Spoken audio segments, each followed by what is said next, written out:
personas que nos ven, en especial a todos los miembros de GECON. Estamos para realizar una de las píldoras de contenido y está desde el Foro Legal. Creemos que va a ser muy interesante. Para ello contamos con Ana Belén Rodríguez, que es Chief Compliance Officer del Grupo de Prado, Head of Legal para España, Chile y USA, y, como no, miembro de GECON y de nuestro Foro Legal.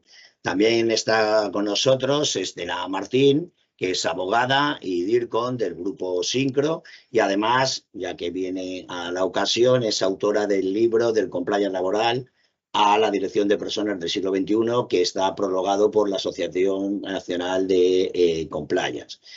Con ellas vamos a hablar de un tema que es absolutamente vital en el día de hoy, con una vitalidad muy importante, porque consideramos que efectivamente el compliance es la herramienta que nos va a permitir la autorregulación y una buena performance y un buen gobierno en nuestras empresas, en nuestro mundo empresarial, y ellas nos van a desgranar poco a poco lo que es esta cuestión.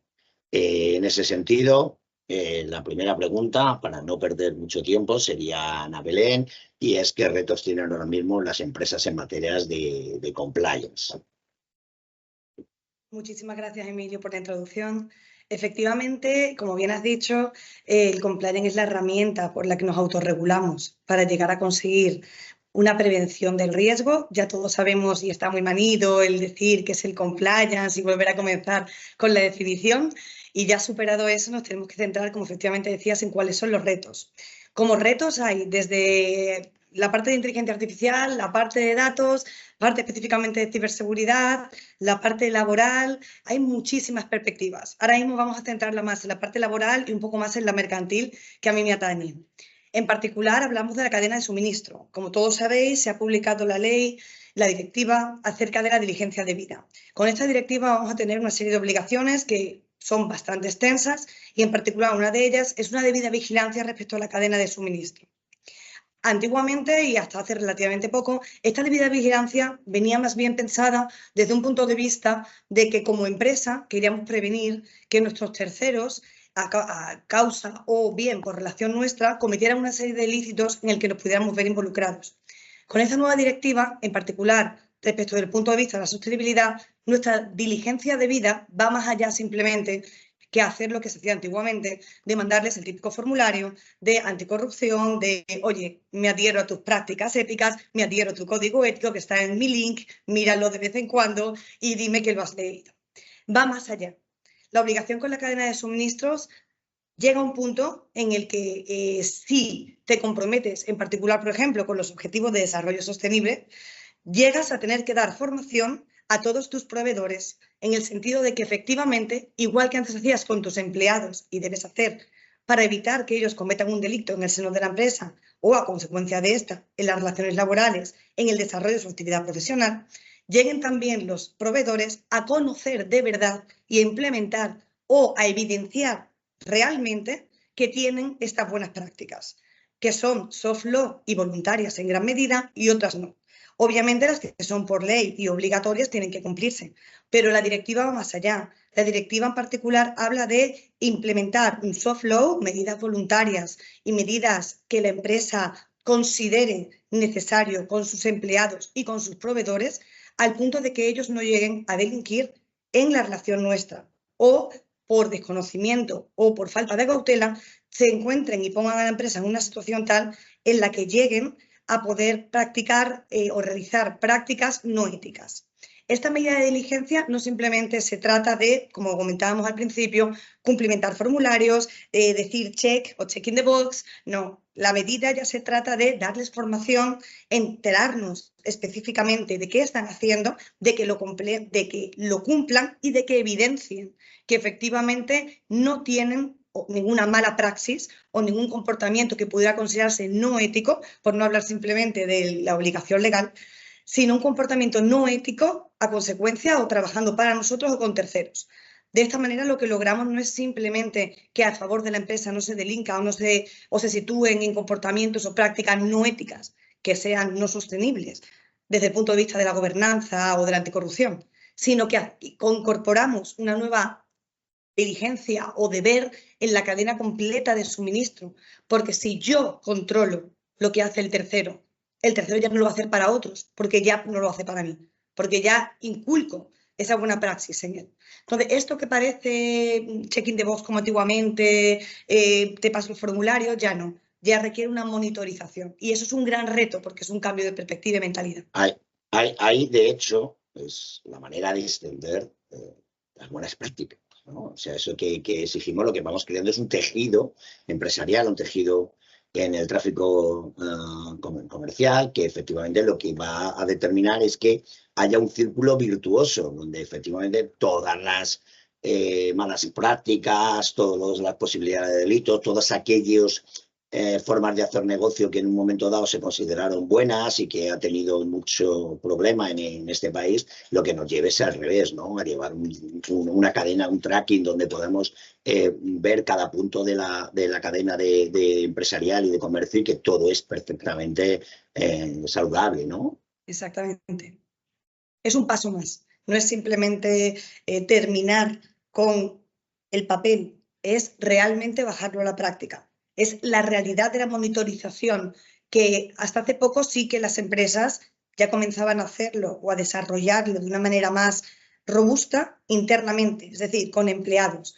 Ya el paso es realmente pensar que tus representantes, terceros y por supuesto proveedores tienen el mismo, o tienes tú como empresa el mismo deber que para con tus empleados, y es no quizá llevar al punto de una formación exhaustiva, pero sí una monitorización. Y ya, ideal sería, como dice la OCDE, comenzar con los planes de formación que, por ejemplo, en el Pacto Mundial de Naciones Unidas ya se están haciendo con muchas empresas que se han adherido a dar formación a sus proveedores. Eso ya es el no va más y lo que esperamos que llegue a convertirse dentro de años en lo normal, en lo usual. Vale. Comentabas que efectivamente ya no solo a los empleados, sino es a los proveedores. Pero efectivamente en Stella, y esta pregunta va para ti, y los empleados ya no sirve tampoco aquello de, bueno, damos una formación y ahí lo dejamos, ¿no? La cosa ha evolucionado. De hecho, tu libro de compliance habla un poco de eso, ¿no? ¿Cómo ha evolucionado también el compliance dentro del ámbito laboral? Cuéntanos un poco. A ver, en compliance laboral, a diferencia de lo que sucede con el compliance penal o el compliance mercantil, que está ya como mucho más estudiado y mucho más interiorizada la importancia y que supone el no cumplir los estándares mínimos, en general en materia de compliance laboral, la verdad es que nos falta todavía crear una buena cultura de compliance. Lo comentaba muy bien Anabel en ese tema de crear una cultura no es solo rellenar los formularios correspondientes, sino ir más allá. En laboral tenemos además dos problemas añadidos. Uno es la vorágine de normativa laboral que obliga a tener un sistema de compliance que prácticamente te obliga a estar revisándolo casi permanentemente porque la normativa cambia muchísimo. Y otra, una en ocasiones deficiente técnica legislativa, que lo hemos visto, por ejemplo, un ejemplo y uno de los mejores exponentes es el famoso plan LGTBI, que a día de hoy todavía no está hecho el desarrollo reglamentario sobre el alcance y el contenido, y esto pone en una situación difícil a las empresas. Es fundamental en compliance laboral visualizar realmente la importancia de tener una buena cultura de compliance. Y es cierto que la publicación de la norma UNE el pasado verano de compliance sociolaboral, yo creo que sí que va a marcar un antes y un después, porque la norma, aquellas empresas que se certifiquen sí que van a poder dar un paso más allá y poder decir y afirmar que tienen un buen sistema de compliance. Luego a las empresas, la parte de formación, yo coincido con Ana, es fundamental.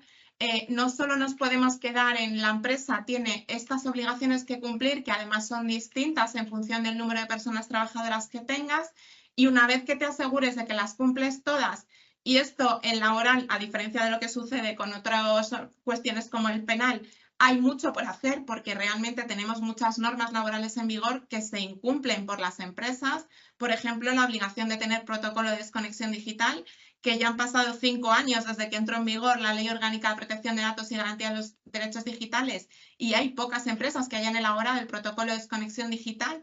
Nos cuenta la siguiente parte, que es formar y sensibilizar en materia de desconexión digital, que esto es como encontrarte el unicornio. El famoso plan de igualdad, que tenemos muchas empresas que incumplen su obligación, no solo hay que tenerlo, sino tenerlo registrado. Es decir, que el primer paso es asegurarse de que la empresa cumple realmente todas las obligaciones laborales que tiene, y a partir de ahí también en compliance laboral una particularidad es que con la vorágine normativa que tenemos más la que está por llegar, la anticipación es todavía más importante. Estamos hablando, por ejemplo, del enorme impacto que van a tener pues, la Directiva de Transparencia Retributiva, que va a obligar, por ejemplo, a consignar en las ofertas de empleo el sueldo que se le ofrece al candidato o candidata a un proceso de selección y que prohibirá expresamente preguntar a los candidatos y candidatas por su historial retributivo, que yo creo que en materia de igualdad va a ser un puntal importante, porque una de las cuestiones de la brecha salarial es que está estudiado que muchas veces las mujeres llegan a un proceso de selección pidiendo menos sueldo para el mismo puesto que va a ejercer su homólogo varón, y por lo tanto la anticipación en compliance laboral es clave. Y luego, por supuesto, pues también lo ha comentado Ana Belén, hay que estar muy pendientes de todo el impacto que va a tener la inteligencia artificial, que, por ejemplo, en mi opinión, ya debería llevarse tanto a la negociación colectiva como, por ejemplo, a la negociación de los planes de igualdad. Y como explico en mi libro, es fundamental ligar tu cultura de compliance laboral a las políticas de dirección estratégica de personas. Y las empresas más punteras, pues también lo ha comentado Ana Belén, y en compliance laboral es así, ya dan un paso más allá y están alineando sus programas de compliance laboral con los objetivos de desarrollo sostenible de la Agenda 2030. Salud y bienestar, trabajo decente, igualdad, relaciones institucionales, y ese, digamos, que sería el ideal del compliance laboral. Tener un buen sistema, la anticipación que es clave y ya visualizar, ¿no?, la alineación con los objetivos de desarrollo sostenible.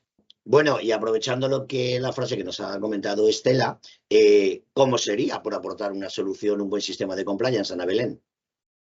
Muchísimas gracias, Emilio. Pues lo primero es tener en cuenta lo que se conoce como top at the top. Es esencial que desde la dirección, el Consejo de Administración, la Dirección General, la Presidencia en su caso, exista una verdadera integración de lo que significa el compliance, de la importancia del compliance. Es esencial que desde, digamos, la alta dirección o la dirección general se le dé la importancia que tiene que tener este sistema. Si no, por más que nosotros, los Chief Compliance Officers, los responsables de cumplimiento, los departamentos de control, depende de la organización, cómo se tenga organizado de manera in-house esto. Si no tenemos ese apoyo, no solamente a nivel de recursos, sino también a nivel de concienciación desde la alta dirección, por más que hagamos políticas, que hagamos procedimiento, puede convertirse en lo que se llama un compliance cosmético. Tenemos que evitar, ante todo, el que el compliance sea un negro sobre blanco. El compliance, para que sea efectivo, debe ser real. Entonces, lo primero es la cultura desde la alta dirección o los consejos de administración. Lo segundo es el establecimiento de políticas, en mi perspectiva, reales. No quiero una política, o en mi caso, no hago políticas de 40 hojas que valgan para una empresa del IBEX o para una empresa del sector agro, o para una empresa financiera o del sector farmacéutico. Eso es imposible. Es mejor tener políticas concretas, reales y que prevengan riesgos que tener un negro sobre blanco que al final se va a convertir en un memorándum que va a ser imposible de leer.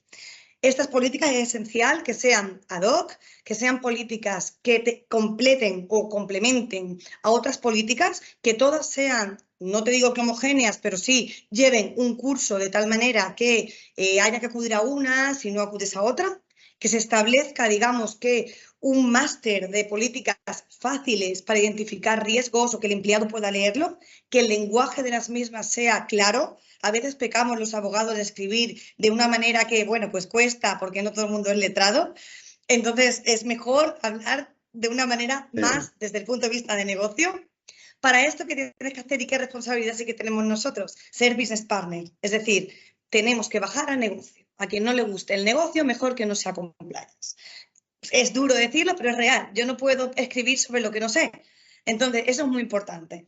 Por supuesto, un buen mapa de riesgos. Un mapa de riesgos no solamente penal, que daba la introducción antes Estela, que es el riesgo inherente de la propia actividad, que variará obviamente en el sector de actividad de la empresa que nos movamos, ni el riesgo, que está muy bien, obviamente, que es el riesgo inherente, pero tendremos que ver el riesgo residual, incluir los mecanismos de control, establecer KPIs de monitorización, ver y sentarnos con el Consejo de Administración y tener un puesto como link con el Consejo y el negocio para ver qué es el apetito al riesgo que tiene el Consejo y ver qué controles y cuándo nos estamos excediendo. Y lo más importante de todo esto es que en el caso en el que detectemos, porque aunque por muy completos que seamos los Chief Compliance Officer, por mucho que sepamos y por muy integrados que estemos, hay determinados riesgos y determinadas parcelas en las que es necesario, por ejemplo, en la laboral, es necesario tener o contar con asesoramiento para determinados riesgos. Entonces, contar con asesoramiento externo, formar un equipo cohesionado interno, tener el Tom at the top y Tom from the middle totalmente identificado e incluido en nuestra concienciación, tener un mapa de riesgo real y una monitorización constante, fuera parte de las obligaciones legales que tenemos, e intentar poco a poco, aunque sea, ir asumiendo lo que son obligaciones voluntarias en la empresa para que llegue un punto en el que realmente todo el mundo esté muy concienciado con esto. Y, por supuesto, hacer todo lo que se debe hacer e evitar el compliance cosmético y contar con asesoramiento externo toda vez que se necesite, porque es esencial. No sabemos de todo. Fenomenal. Estela, para completar, nos quedan apenas 2-3 minutillos. Realmente, Ana Belén lo ha explicado muy bien. Si lo particularizo un poco en el compliance laboral, de hecho yo en mi libro, uno de los capítulos es compliance laboral real o de PowerPoint, ¿no? En el sentido en que decía Ana, realmente de si es recumplimiento real y de un compromiso de tener una cultura de compliance y de mejorar, que me parece fundamental. Es fundamental también que la persona que ejerce la función de dirección de personas esté sentada en el comité de dirección, porque es una manera muy tangible de visibilizar el compromiso con las personas y de visibilizar el compromiso con la cultura de compliance laboral. La formación es clave en cualquier punto del compliance, pero en materia de compliance laboral todavía más por lo que comentaba antes de la vorágine de normativa laboral que obliga a estar actualizado permanentemente.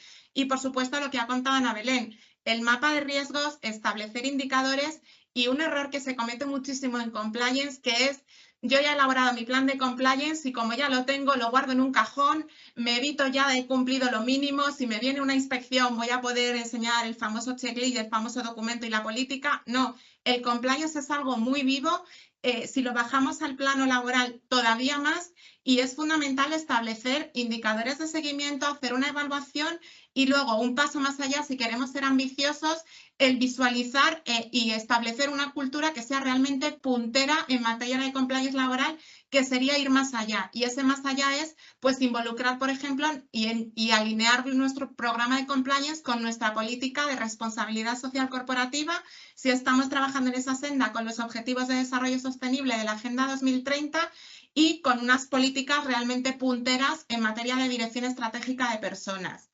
Muy bien, pues nada más, agradeceros tanto a Ana Belén como a Estela el conocimiento que nos habéis dado. Esperemos que no solo a la gente del Foro Legal, sino a toda la gente de GECON y a todas las demás personas que están invitadas y que están invitadas a la asociación les haya resultado muy interesante. Por mi parte, nada más, agradecerlo y nada, buenos días. Pues nada, Emilio, muchísimas gracias. Más compliance y menos PowerPoints. Exactamente. Un saludo. Gracias, Emilio. Adiós. Hasta luego, Estela. Chao.